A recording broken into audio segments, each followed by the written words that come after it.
Hello and welcome to my first week at college literacy narrative. The first week was hectic. The week was full of hot summer days, with sweat dripping down my forehead. I made some of the worst decisions during my first week. My writing assignments were the toughest they've ever been since my sophomore year of high school. The assignments had to do with thoroughly describing my surroundings and nature. I'm not the most scientific person, hence I had to do a lot of research. To put it simply, writing was a challenge. Not just a challenge, mostly just a challenging experience in my first week of attending college.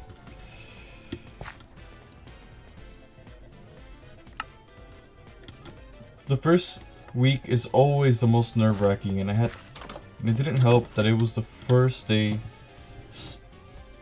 The first day started with me making a poor choice, wearing a long sleeve t-shirt and skinny jeans in hot, humid weather for the first time. Due to nerves, I had to choose to get to class early by precisely half an hour and meet one of the teacher's assistants. Once I got to class early, I had a little chat time with the teacher's assistant for about half an hour until the rest of the students came in. Then, once they came in, I quickly sat to the seat in the corner of the room. I was just looking straight at the board. After a little while, other students began trickling into the classroom, including my professor. My professor started by walking us through the syllabus and explaining we'd have a field trip following up an essay every day, which was due at 7 p.m. after class. I thought that was ridiculous because it takes me an hour to get home, which rightly so, as 7 p.m. is a ridiculous time to make an assignment due. And not to mention the class ends at 5, so I would only have an hour to complete the assignment, which is pretty hard. After an hour of this lecture, we began our first day's field trip to the Alfred Caldwell Lily Pond. The Alfred Caldwell Lily Pond is very close to DePaul's Lincoln Park campus, and it's a very beautiful place with a lot of amazing artificial scenery and beautiful structures and art. Anyways, so we toured around and we got to go inside the little structure that hangs out over the pond. And we were just discussing how about every species of animal that there was, or every species of plant there was. When we would pass by a tall grass, and then he would the professor would snap the tall grass, and we'd see white sticky substance coming out of the tall grass, and then he'd be like, "Oh, this was a milkweed," and it was very interesting because he would explain everything, and it was pretty fun. Anyways, so I took notes. About this, and I just continued on my day because I figured that taking notes was the best idea. But once he told us to go off and do our own thing and do work, I found a very quiet, shady spot on the edge of a little cliff over the pond. It was very nice. You would see ducks racing to get fish. There was a couple frogs in the tall grass in the sea in the little pond water.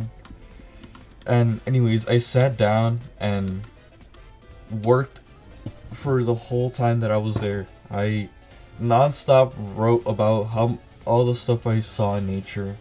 It was very beautiful. I basically wrote like a page and a half worth of just like stuff I saw. It was very soothing, and I severely recommend like writing outside in nature because it's really beautiful. I ended up writing a lot about the cobwebs and the spiders because they were the most interesting to me, because there were a couple cobwebs that were stuck on top, were placed on top of flowers that would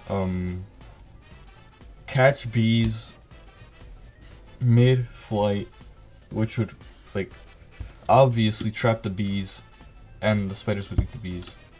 Well, anyways, we went back to class, and then we went back home.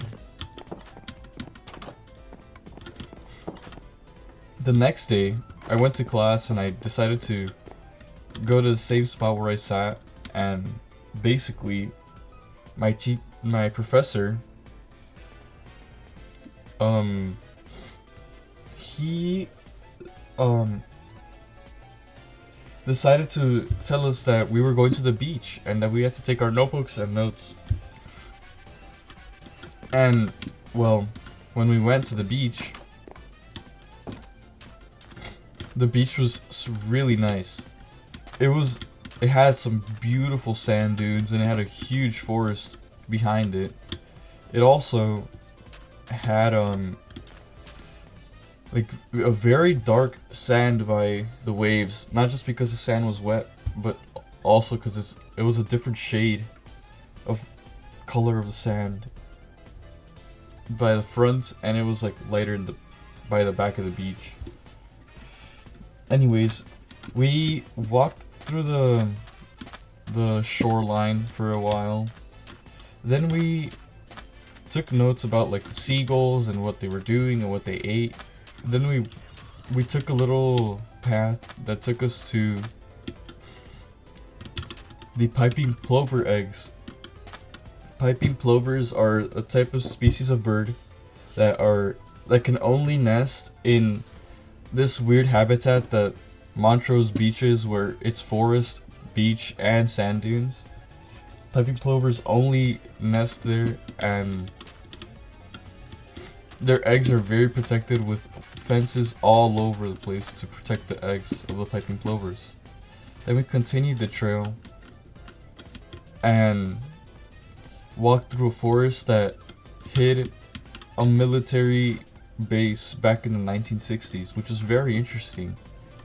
Then after we saw this like forest, we walked back to the beach, and then we took pictures and dipped our feet in the water for a little bit, and then we just went back to class, sadly. But it was a very beautiful day. When we went back to class, the professor ended up giving us a lecture for about 2 hours, and then we went back home.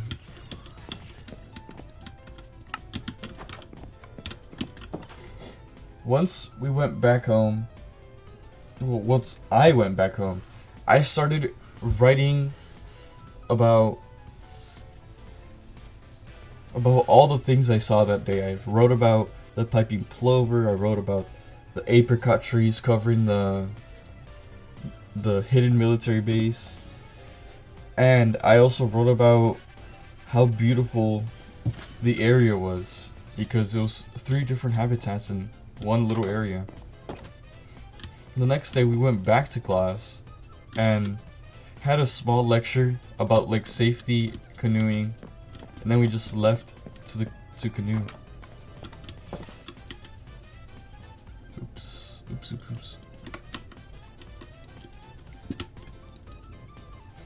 When we started on the 3rd day of the first week, we went canoeing on the Chicago River. My professor told the class and I to not bring phones or anything because they could fall into the water and be a liability. So instead, what we did was only some students took their phones and took pictures and then shared it with the rest of the class. But personally, I didn't want to do that because it was a lot of work. So, and also not to mention the fact that it was a lot of work just to row the boat. And my partner that was supposed to help me row the boat ended up not doing anything. So when I went back to class, or when I went back home, I wrote about all the animals I saw, but I also wrote about how annoying my partner was because he didn't help me out. Also, I got back home at 6 and I finished the assignment 2 hours late because it was so much that I wrote. Pretty much, the first week of college of mine was my first week of college was very challenging and busy with writing assignments, but I enjoyed the experience because the class gave me a new perspective on nature. Writing these assignments made me enjoy nature more because I was able to look closely into the dynamic between wildlife and their habitat. Writing helped me learn more about nature, and my Discover class helped me gain the confidence and skills to take on college. Thank you guys for watching my literacy narrative.